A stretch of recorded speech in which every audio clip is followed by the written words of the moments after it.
পাঁচবারের বিশ্ব champion ব্রাজিলকে Asian দলের কাছে হারতে দেখা ফুটবল বিশ্বে প্রায় অসম্ভব বিষয় হিসেবে ধরা হতো, কিন্তু টোকিওতে সেই ইতিহাসই বদলে দিল জাপান। প্রীতি ম্যাচে ব্রাজিলকে ৩-২ গোলে হারিয়ে এক যুগান্তরী জয় তুলে নিয়েছে স্বাগতিকরা। এই ম্যাচ শুধু একটি জয়ের গল্প নয়, এশিয়ান ফুটবলের আত্মবিশ্বাসের নতুন অধ্যায়।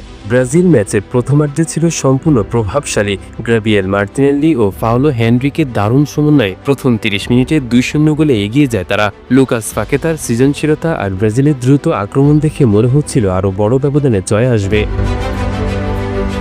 তবে ফুটবল যে অনিশ্চয়তার খেলা, দ্বিতীয়ার্ধে তার প্রমাণ দেয় জাপান।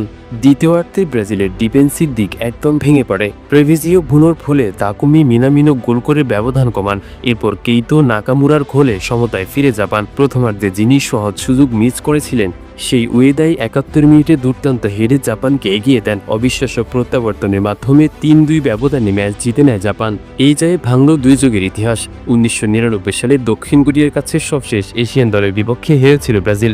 এরপর ২৬ বছর ধরে এশিয়ার কারো কাছে হারেনি সেলেসাওরা। গত শুক্রবারে দক্ষিণ কোরিয়াকে ৫-০ গোলে হারিয়েছিল ব্রাজিল। ৪ দিন পর চিত্র পুরোপুরি উল্টো।